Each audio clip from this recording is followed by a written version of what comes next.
El Centro Académico de la Memoria de Nuestra América presenta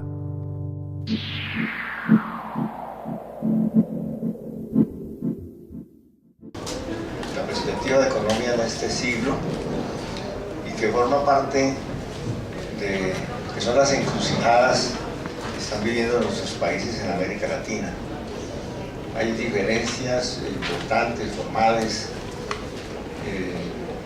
de acuerdo pues a las historias y particularidades de cada país, pero también existen elementos determinantes comunes asociados casi siempre a los desarrollos y las implicaciones de los modelos de poder y de reproducción, de acumulación que vienen operando en nuestros países y las resistencias que operan frente a esos modelos.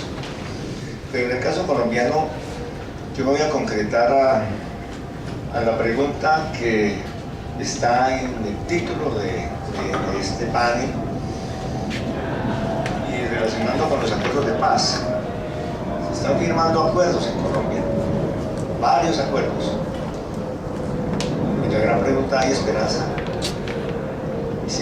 Estos acuerdos nos están abriendo el camino para un mundo mejor, para una oportunidad sobre la tierra para los colombianos, o estamos solamente en un paréntesis, en una tregua que sería el anuncio o la antesala de unas nuevas guerras.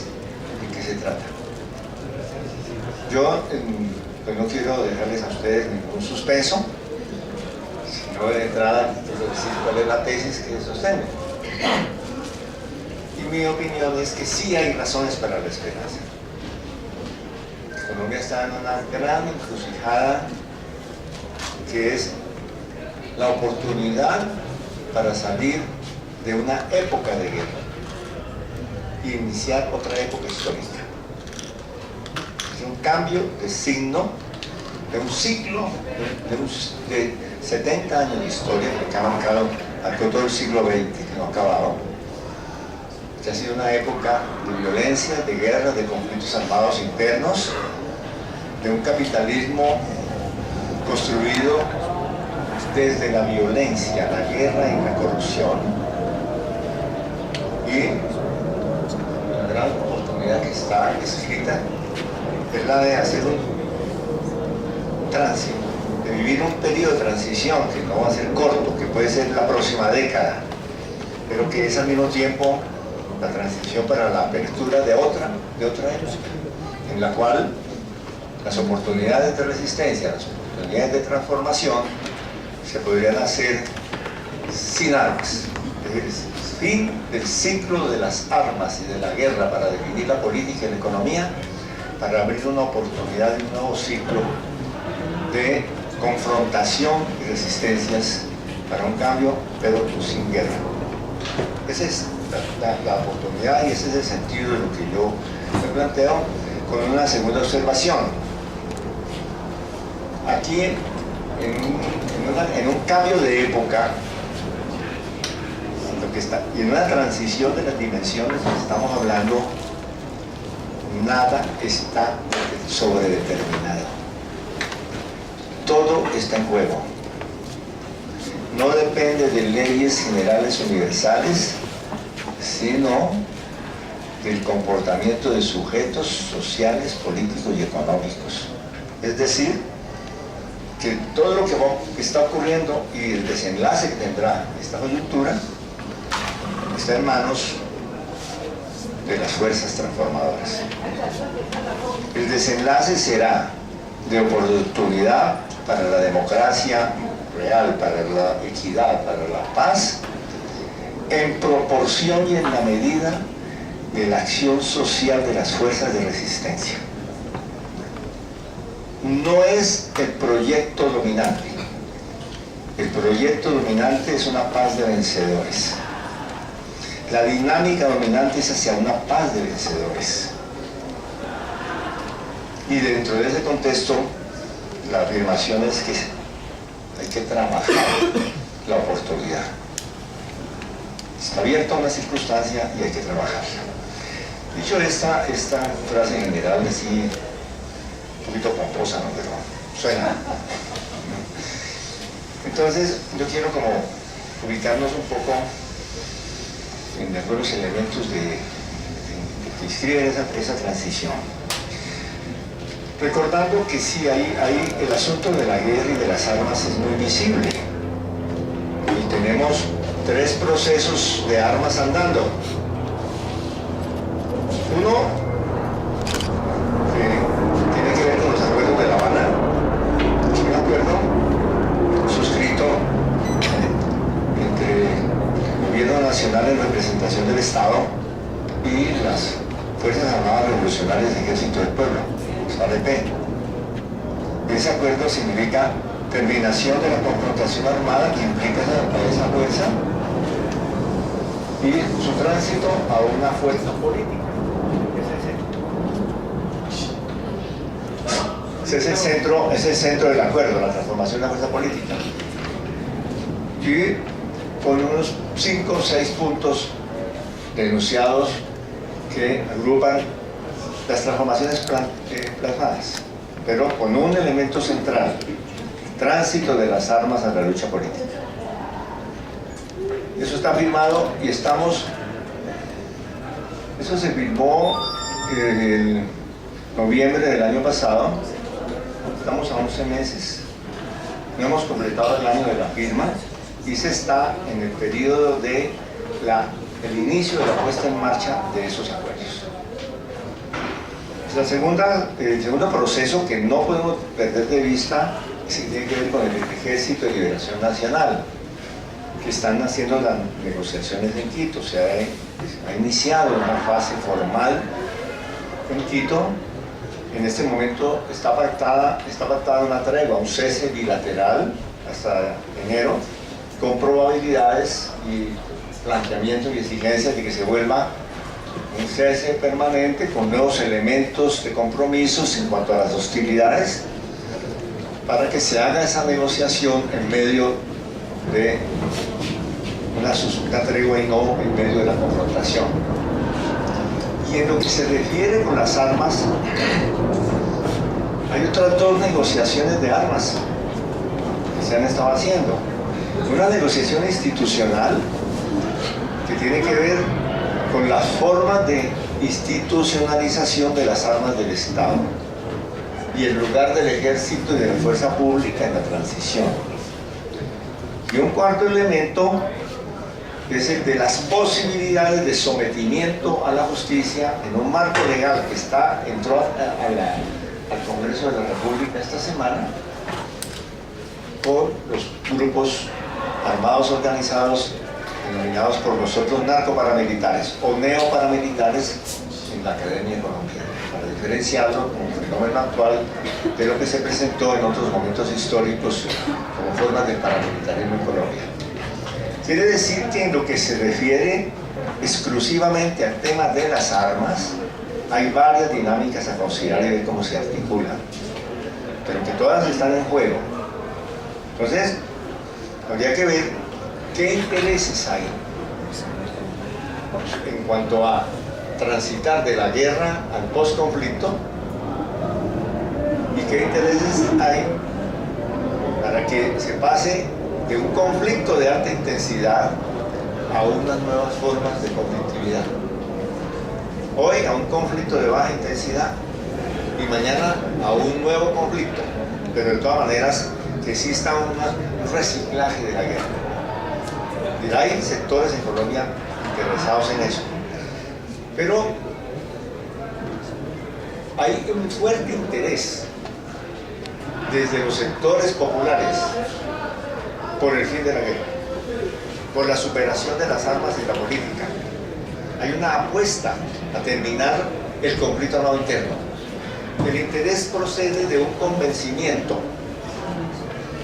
El convencimiento que se expresó en el acuerdo de las FARC, pero yo creo que es un convencimiento que no es compartido por todo el mundo, pero que se abre camino. Es que las armas, la lucha armada como parte de la resistencia popular, dejó de tener efectividad, eficacia y vigencia política en la situación colombiana. que la pretensión de tomar el poder con las armas y hacer la revolución para transformar la sociedad, esa pretensión en Colombia se volvió contraproducente, y que continuar la guerra, dadas las correlaciones de fuerza nacional e internacional, se vuelve en un boomerang en contra de las luchas populares. ¿Cómo se expresó esta toma de conciencia desde el movimiento popular y desde el movimiento guerrillero? De diferentes maneras, de diferentes niveles, pero en los sectores más radicales se expresó con un argumento.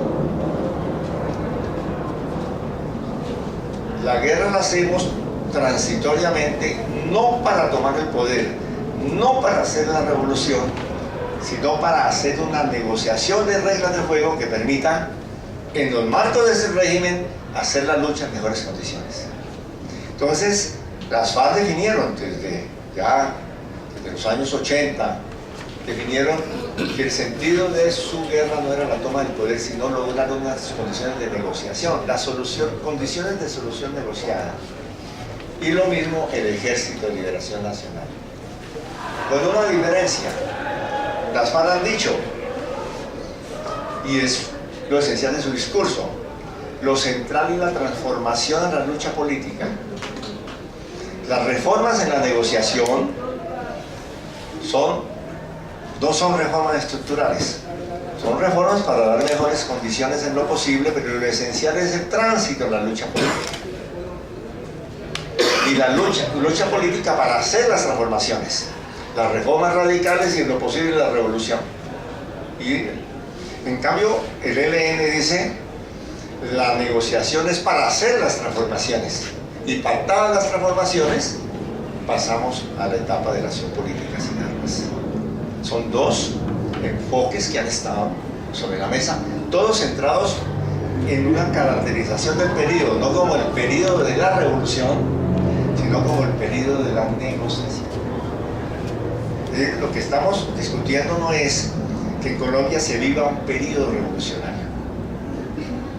No hay ni una situación revolucionaria como discutíamos en términos clásicos, ni estamos en una coyuntura de reformas radicales.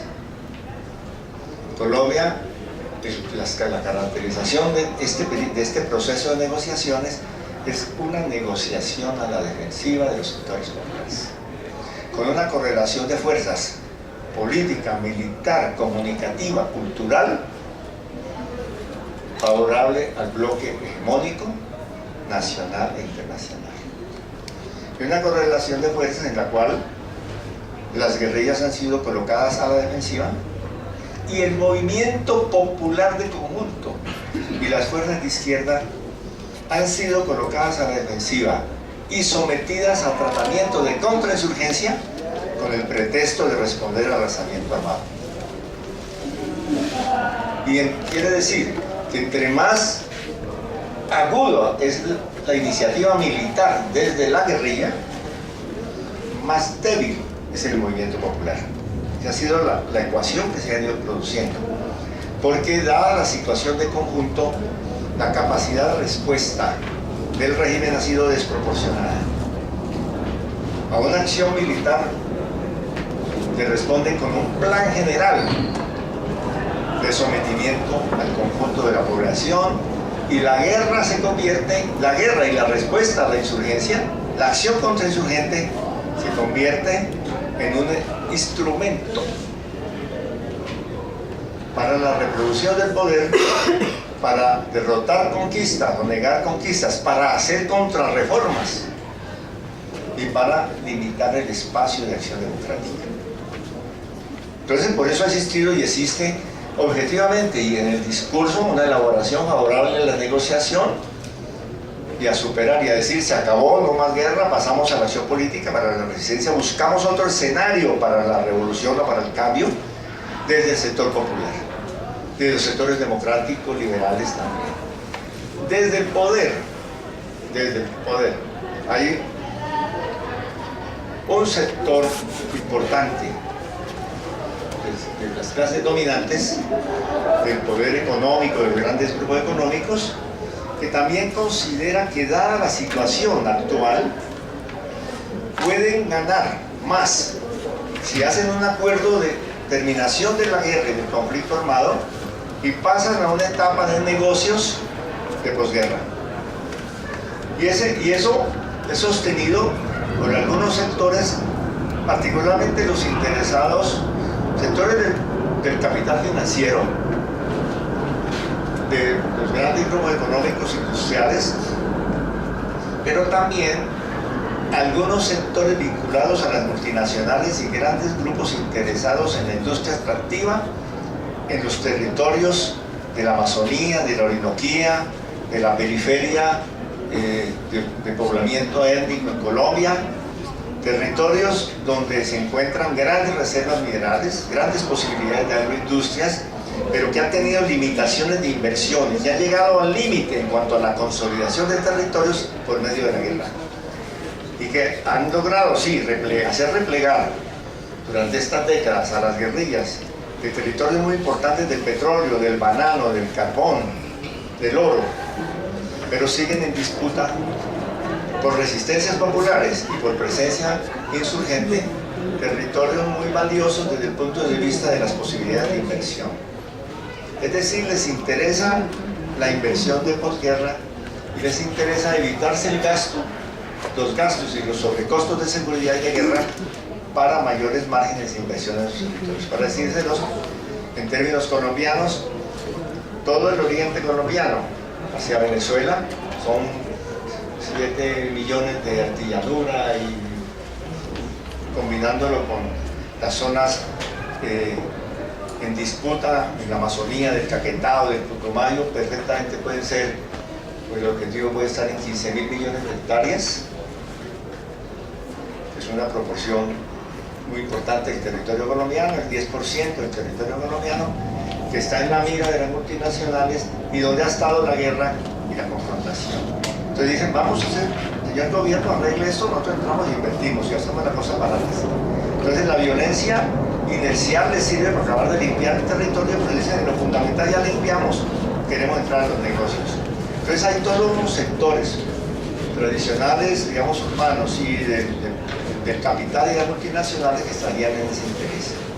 Pero hay otros sectores que han acumulado formas de poder, que construyeron su poder en medio de la guerra, que siguen acumulando tierras y siguen acumulando diferentes activos mediante la violencia. La violencia es un puntal esencial para su acumulación, pero además toda una estructura de poder corrupto que sobrevive y se alimenta y necesita de la guerra. Entonces, sobre la base de ese interés, que es un interés muy grande, también hay otros poderes que están apuntándole a la guerra. Entonces, yo creo que es importante tener como esa relación de qué es lo que está en juego allí para ver qué es lo que ha pasado. Yo diría que con los acuerdos de paz, si uno mira los acuerdos y lo que ha sucedido, hay una serie de indicadores que muestran que efectivamente se pasó. Si uno ve la curva de violencia, esa curva que está ahí, si ustedes ven, tenemos un punto máximo de la tasa de homicidio, que es un indicador de violencia. También eso es la curva es similar para el desplazamiento, la curva es similar para los secuestros, para las diferentes manifestaciones de expresiones de violación a los derechos humanos, el derecho humanitario. Y ustedes ven que hay un descenso. En la curva anterior, en esa curva, ese ciclo largo, se ve que después del alto punto en el 2002 vino la negociación con los paramilitares y el desmantelamiento de los grandes mafias, de los carteles de Medellín y de Cali, de toda esa cosa. Hay una disminución, es una disminución urbana, la primera. Los indicadores de muerte en las ciudades y los territorios urbanos más grandes de las ciudades fueron copados y controlados por la fuerza pública, y las guerrillas fueron replegadas a la periferia. Y luego vemos lo que ha sucedido en la última caída de la curva, es el proceso de desaceleración de la guerra con las negociaciones y el Pacto de La Habana. Si se puede establecer en cuánto ha disminuido el número de combatientes de la fuerza pública y de la guerrilla, muertos en estos últimos años. El promedio en los últimos 10 años, los muertos, sumando lado y lado, 2.000 aproximadamente de combatientes. El promedio de civiles 5.000 anual. Y esos promedios de muertes han bajado en el 80%. La guerra y la dinámica de violencia se ha desacelerado de manera radical en Colombia. Por supuesto que eso no quiere decir que en el circuito de los 170 municipios donde el conflicto ha sido más agudo, ¿qué ha sucedido al hacerse el pacto? Inmediatamente eso es como ¿qué pasó qué pasa cuando termina una guerra? Se hace el pacto de terminación de la guerra, ya sea porque nos vencieron o porque hay un acuerdo, y queda un periodo en el cual se mueven, entran en disputa territorios, después de la Segunda Guerra Mundial, incluso países. Ustedes saben que a pesar de Yalta y Potsdam, terminada la guerra, luego siguieron las batallas más cruentas y las muertes más horribles en Grecia, en Albania, en Italia, es decir, en los países que estaban en el borde, en la franja limítrofe de toma de posiciones de los ejércitos de Occidente frente a los ejércitos soviéticos. Allí se intensificó la muerte, son millones los griegos y los italianos que mueren porque había terminado la guerra. Entonces, cuando se da la derrota del cartel de Medellín o de los carteles del Valle, también de la guerra con los carteles, inmediatamente después se establece entre las fracturas, entre los residuos, entre los grupos que buscan reemplazar el negocio, se desata una lucha frontal y hay más muertos en la frontera y en los meses siguientes a la muerte de Escobar que en los meses anteriores a la muerte de Escobar, y lo que sigue de batallas y de confrontaciones entre esos grupos intensas. Estamos ante un fenómeno similar. La posibilidad de que esos territorios pasen a ser territorios de posguerra ha intensificado las disputas por los territorios, por la riqueza, por el oro, por los negocios del narcotráfico. Por eso, de los 170 municipios críticos, de los 1.130 municipios que tiene Colombia, 250, 300 municipios es el área de movimiento de las guerrillas de los paramilitares. La zona crítica definida en los acuerdos con las FARC ha sido 170, que están en los planes territoriales, y las situaciones agudas del conflicto y de muerte de líderes se concentran en 70 municipios. Muy grave. Costa Pacífica, hacia el Catatumbo, hacia el Putumayo, las zonas de frontera sobre todo, donde hay grandes disputas por rutas, por negocios, por tierras, por territorios étnicos, entre otros. Pero todavía no están los elementos para construir la tesis de que estamos ante el inicio de una nueva guerra, y que estas son las manifestaciones de un fenómeno similar al de la Unión Patriótica hacia un nuevo genocidio y hacia un escalamiento del conflicto. Cuando la situación de la Unión Patriótica, lo que fracasaron fueron las negociaciones. En medio de las negociaciones, porque las partes no consideraban que había llegado el momento de la negociación, y la negociación fue en el año 84, en el año 90, en varios periodos, fue el escenario para la toma de posiciones para la continuidad de la guerra.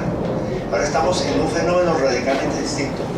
En lo que concierne a las FARC, la determinación de terminar la guerra y el convencimiento de sus jefes de que pueden ganar más o que pueden perder menos si transitan la fuerza política y hay una lucha de resistencia en el terreno de la nueva legalidad o de la misma legalidad con algunas reformas que les permitan entrar en la política. Entonces, ese es el fenómeno. Los acuerdos firmados y su situación actual. Pasemos allá, dice simplemente los acuerdos. ¿En qué están ¿Cuál fue el sentido del acuerdo de La Habana? Más adelante dice los acuerdos, son 5 acuerdos, porque me pongo a explicar todo eso, me pasan los 30 minutos. Yo no voy a entrar en detalle, y a mí me va a hacer referencia más particular al desarrollo de algunos de los acuerdos. Yo quiero hacer referencia al sentido general de lo que está pasando con los acuerdos. Se firmaron unos acuerdos que tienen que ver con el tema de tierras, una reforma rural integral, 6 puntos, con el tema político, con las condiciones de final de la guerra, en la política de drogas, lo relacionado con las víctimas, la verdad y el sistema de justicia, y ya la parte de representación de los acuerdos, la verificación y la implementación de los acuerdos. Estamos en la fase de implementación. Lo que está sucediendo es un resultado de la correlación de fuerzas de firma de acuerdos. El acuerdo firmado en Colombia, desde el punto de vista institucional, es firmado por el presidente de la República con facultades que le da expresamente el Congreso, es decir, está implicado el Congreso de la República porque es mediante una ley que le dice: señor presidente, vaya a La Habana, negocie, y sus negociadores y ustedes están autorizados para firmar las reformas que consideren conveniente en los marcos de la Constitución. Eso lo dijo el Congreso. Y el gobierno fue. El gobierno fue, pero dada la situación política y el origen de este gobierno, que es resultado de un triunfo electoral con una diferencia de 250.000 votos, un estrecho margen, y una realidad política de división del bloque dominante en 2 sectores fundamentales, uno de centro, o uno de derecha y otro de extrema derecha. Por su sello, aunque el de derecha pues arrastra algunos sectores de centro, de derecha y centro, como ocurre, no todo es blanco y negro, hay grises muchos. Pero hay una ruptura profunda. Por eso la legitimidad del gobierno al firmar el acuerdo desde el origen es una legitimidad parcial. Las FARC no firman institucionalmente con el gobierno colombiano y con el Estado colombiano representado por él. Pero desde el punto de vista de las realidades políticas, queda por fuera del acuerdo la mitad del poder, la mitad de las fuerzas políticas y particularmente esa mitad de las fuerzas del régimen que estuvo en el centro de la guerra y en el centro de la estrategia paramilitar. Todos los sectores de Colombia del poder han estado implicados en la estrategia contrainsurgente paramilitar. Pero hay unos que han sido los estrategas, los encargados de hacer la faena. Y esos sectores de la guerra no entraron en el acuerdo. Es decir, el acuerdo de origen ha sido un acuerdo incompleto que no ha involucrado al conjunto del régimen. Eso se expresó en dos cosas. Uno, que el gobierno, reconociendo la fragilidad de la legitimidad, dijo: voy a refrendarlos en un plebiscito. Es decir, no consideró, a pesar de que el Congreso de la República le dio facultades para que firmara el acuerdo, que lo trajera al Congreso y lo implementaran, el gobierno dijo, para darle solidez y dada pues su apreciación de su correlación de fuerzas, dijo: lo voy a llevar al plebiscito. ¿Y qué pasa?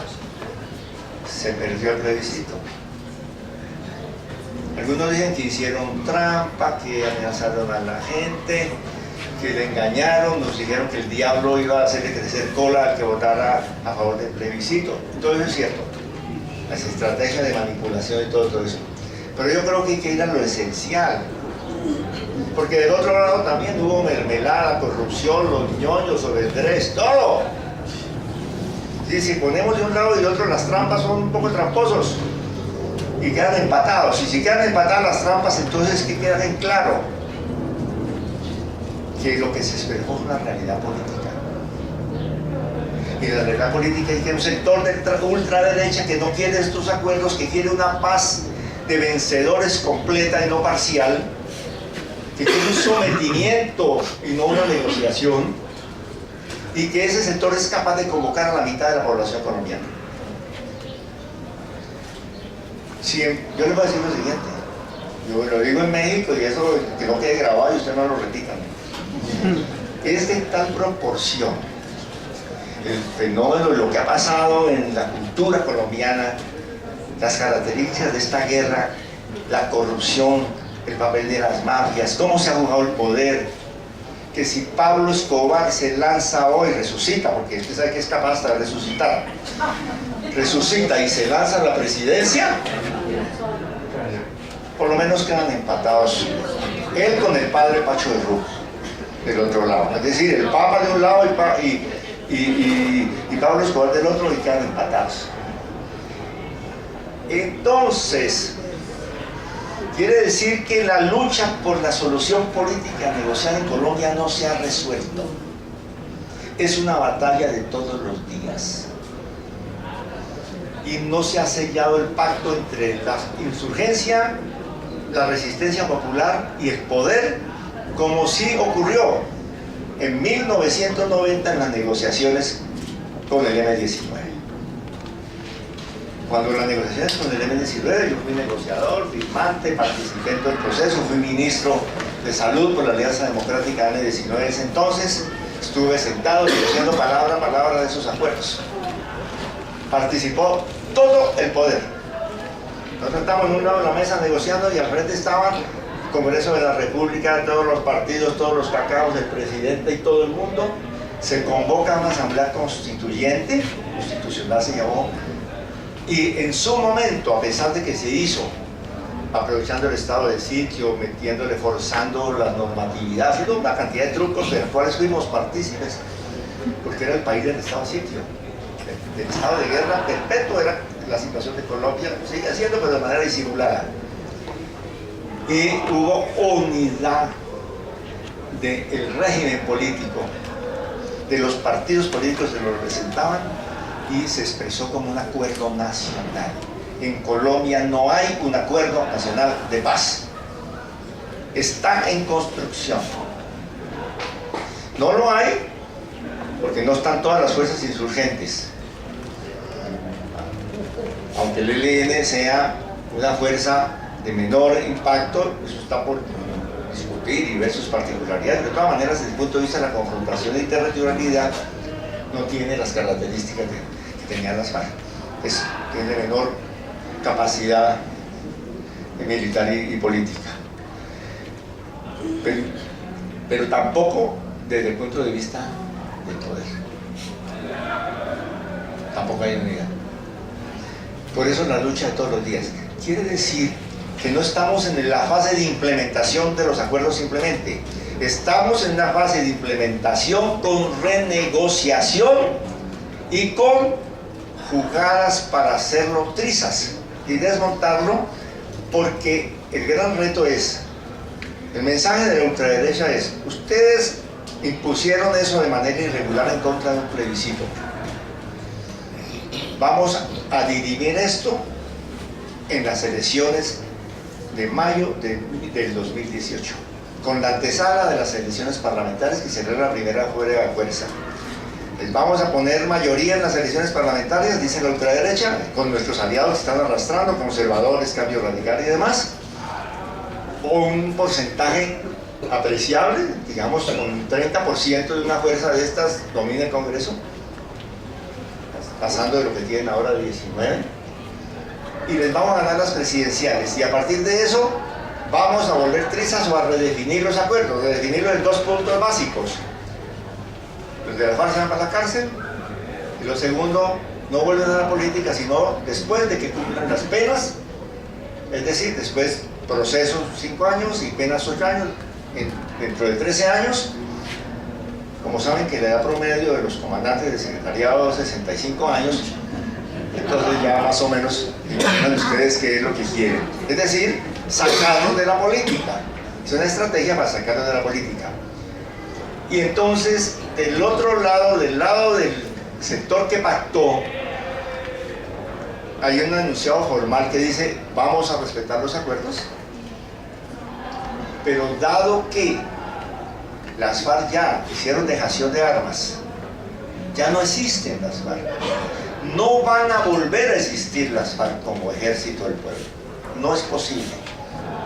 Ellos lo saben y eso no va a ocurrir. Pueden surgir grupos, disidencias y reestructurarse cosas, pero a menor nivel. Existe la ley de la entropía.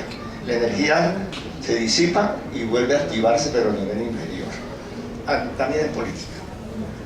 Entonces, ellos lo saben. Entonces las fuerzas del poder interesadas dicen, ya lo hicimos, ya se desarmaron.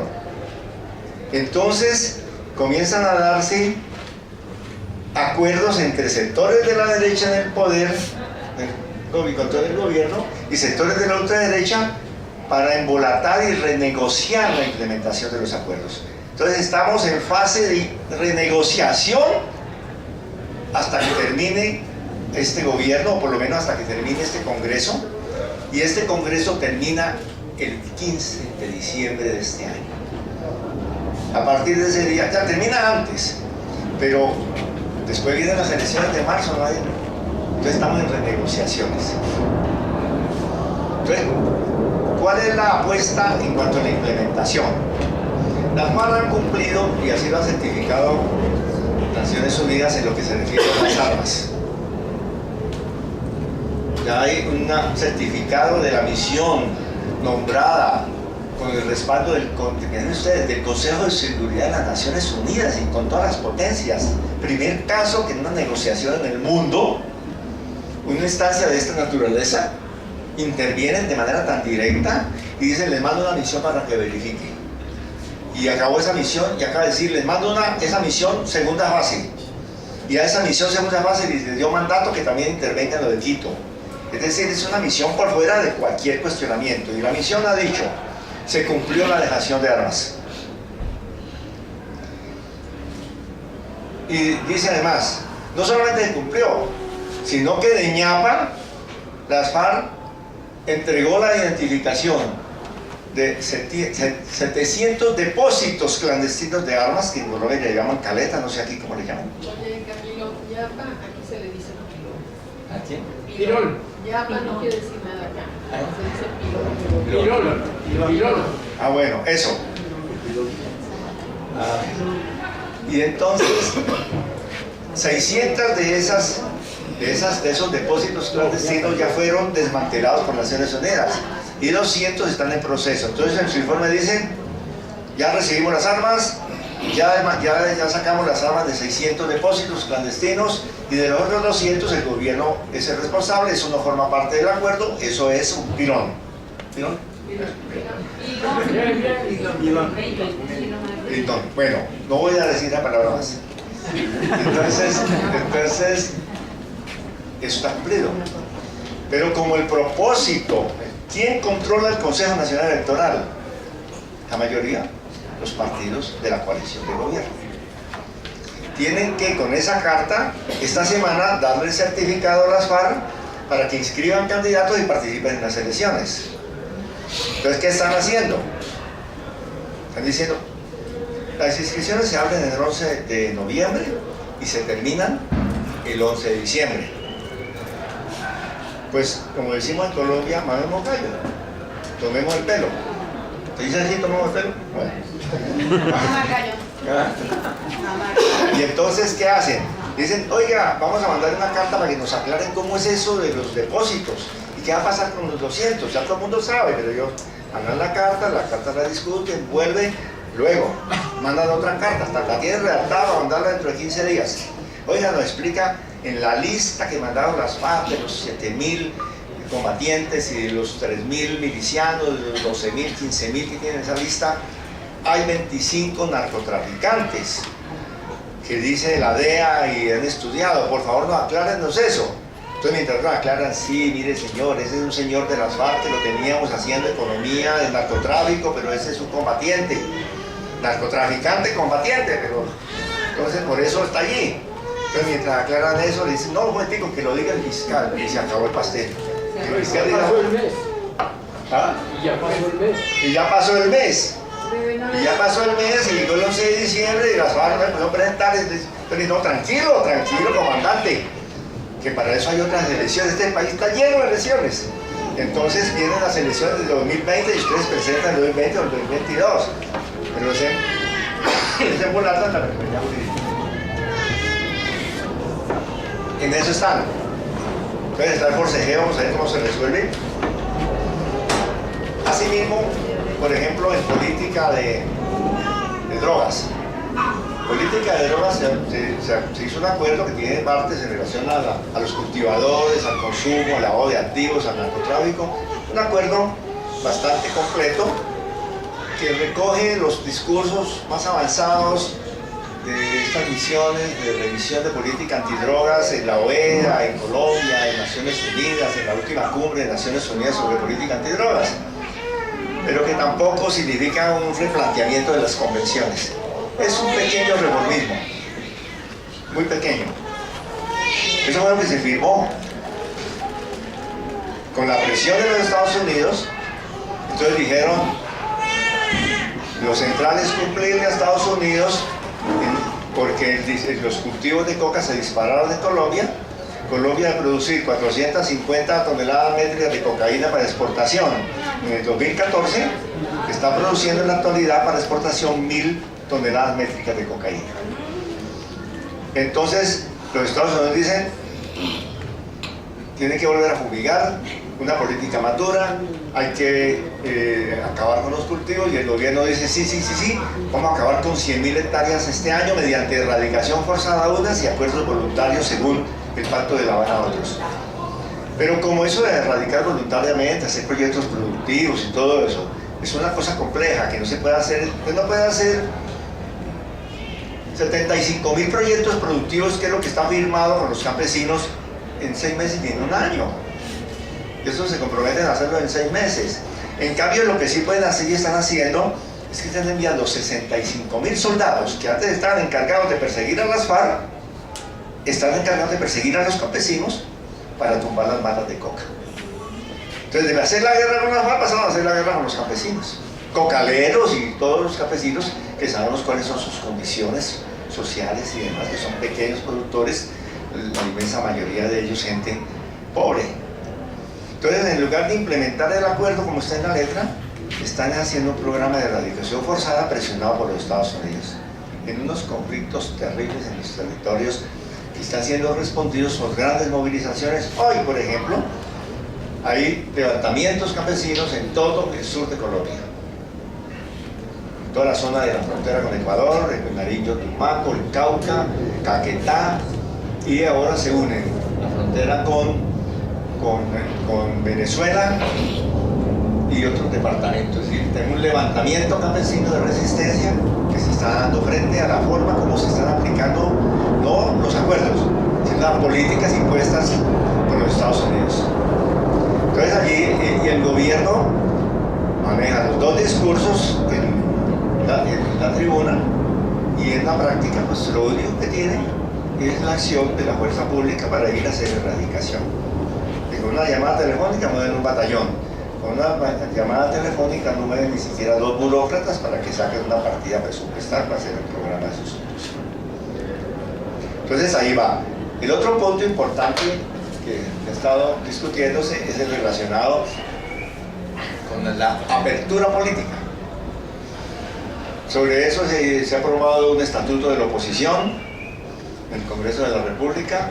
Se aprobó también una reglamentación que autoriza el partido de las FARC y los cupos, 5 cupos en el Senado y 5 cupos en la Cámara de Representantes como mínimo, pero con el requisito que tienen que presentar candidatos y por lo tanto tener su partido legalizado para las próximas elecciones, que es lo que están haciendo trampa en el Consejo Nacional Electoral. Y también la circunscripción especial de 16 representantes a la Cámara en los territorios más golpeados por la guerra en el último periodo y más donde las comunidades han sido más debilitadas. Allí también hay una política de operación Tortuga en el Congreso de la República para postergar o reducir el alcance de las circunscripciones territoriales especiales de paz. Está en la renegociación. ¿Cuál es la pregunta? Que me la hizo una persona hoy a mediodía, aquí en mexicano, que me dejó sorprendido, me dijo, ¿y ya está garantizado lo mínimo para la acción política de ese partido que surge de las FARC? La respuesta es que no está garantizado. La otra pregunta es, ¿eso mínimo qué es? Eso mínimo es quede establecida la jurisdicción especial de paz y sistema de justicia, de modo que se sepa que ellos van a una jurisdicción con beneficios particulares en materia penal y no el Código Penal, que pueden con su partido hacer actividad política. Y esos dos temas son los que están crucialmente en juego de aquí al 30 de noviembre. Porque si no se define aquí el 30 de noviembre, se termina el periodo de inscripciones y demás, y entonces todo queda para el siguiente periodo. La pregunta que no me hizo el amigo mexicano fue: ¿y qué pasa si esos dos requisitos no se cumplen? ¿Significa que vuelve la guerra? No me lo dijo, pero yo entendí que lo estaba pensando. Si yo fuera comandante guerrillero en Colombia, desde ahora me estaba preparando para volver al monte, porque ya sé que me van a incumplir. Yo creo que no. Que el curso de los acontecimientos en esa hipótesis, que aún no está todavía calificada como la más probable, puede ser distinto. Pero antes de decir eso, que con eso voy a terminar, solamente quiero decir una palabra sobre el tema de la tierra, que también le va a desarrollar. Es que allí el punto central del pacto en La Habana en materia de rural es darle una mayor importancia a la economía campesina de la importancia que se le ha dado en las décadas pasadas. Y no es hacer la reforma agraria, ni menos la revolución agraria, ni transformar el modelo para hacer un modelo basado en el pequeño agricultor. Es darle un lugar, una importancia mayor y permitir que ocupe un sitio más importante en la economía rural de Colombia. La pregunta es: ¿está avanzando las nuevas leyes en esa dirección? La respuesta la dará Yamile, yo no sé si dirá lo mismo que yo, es que de ninguna manera, que por el contrario se están aplicando los acuerdos de revés. Más beneficios para la gran propiedad y para la concentración de la tierra y mayores dificultades para los campesinos. Finalmente, última palabra, es, bueno, dicho todo esto, ¿para dónde va Colombia? Entonces, mi consideración, vuelvo a la tesis inicial, Colombia entró en un periodo de confrontaciones políticas y sociales como centro de la conflictividad colombiana. Es decir, pasó de un eje de confrontaciones militares a un eje de confrontaciones políticas y sociales. Y es en el terreno de las confrontaciones políticas y sociales que se va a dirimir el curso de la transición y la secuencia futura. Sabemos que el conflicto de alta intensidad por la situación de guerra interna que ha vivido Colombia está haciendo tránsito a un conflicto de baja intensidad, con una posibilidad de ir hacia un posconflicto.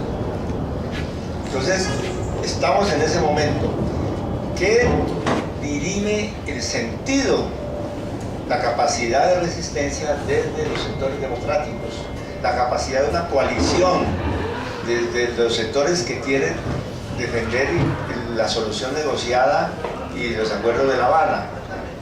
Es decir, el que se haga un gran frente de acción. Es decir, no depende de las resistencias armadas.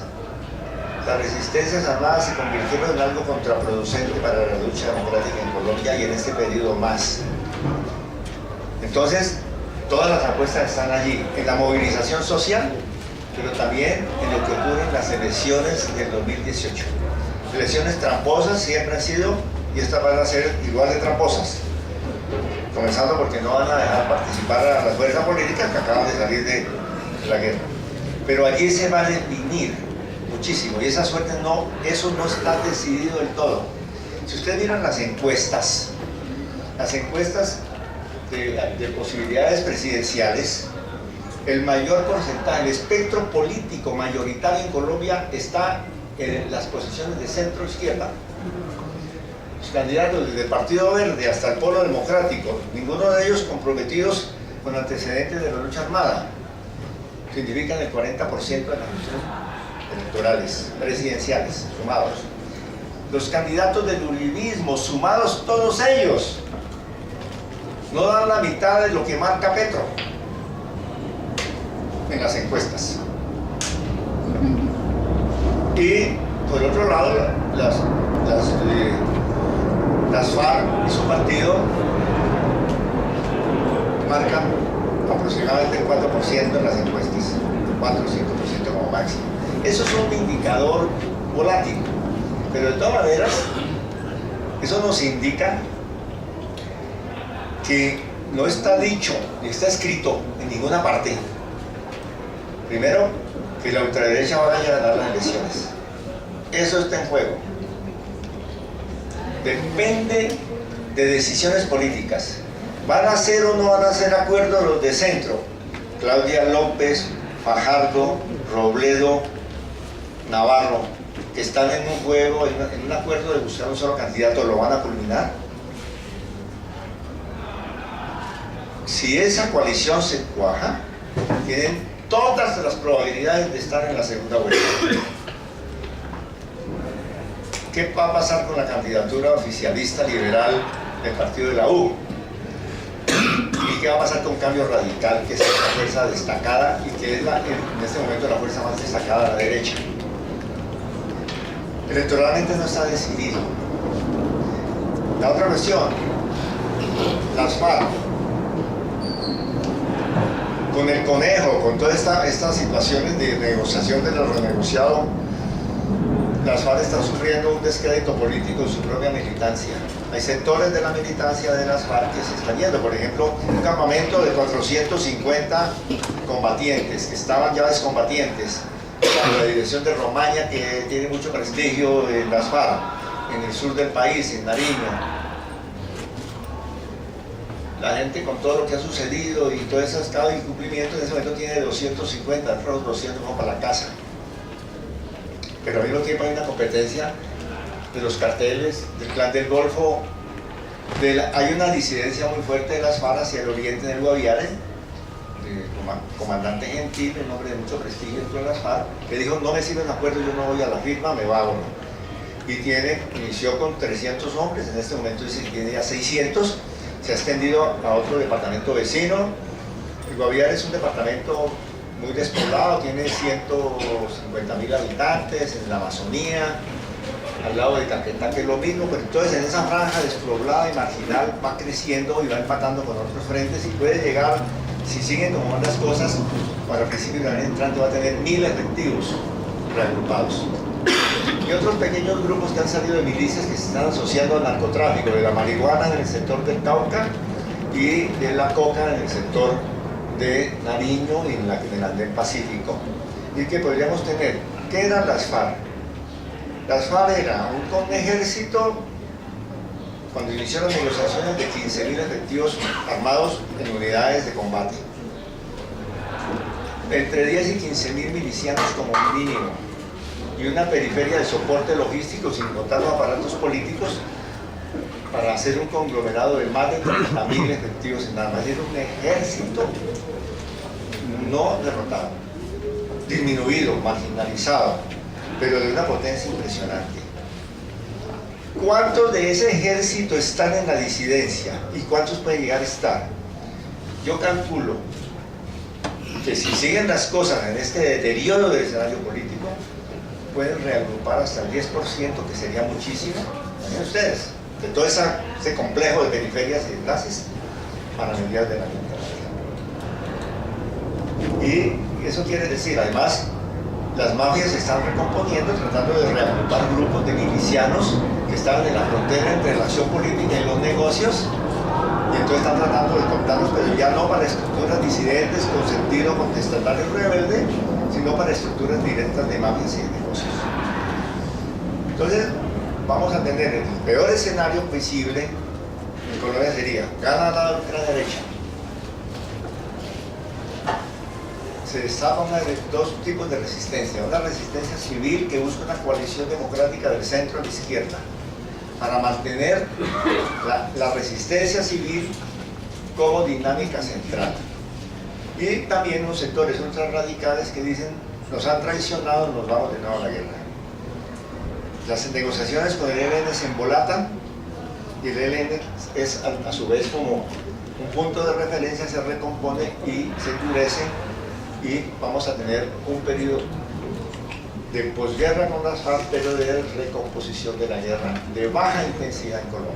Ese es mi vaticinio, que ese es un escenario probable, que no quiere decir que sea fatalismo, pero quiero colocar el escenario peor para mostrar que sí hay posibilidades, que las posibilidades están en la política y en la acción de resistencia social. Me disculpan que creo que les pasé de tiempo, de sobra, y eso me tenía la tentación de tomarme el tiempo del profesor Carlos Facio, porque sé que va a estar muy en desacuerdo con lo que yo digo. Muchas gracias.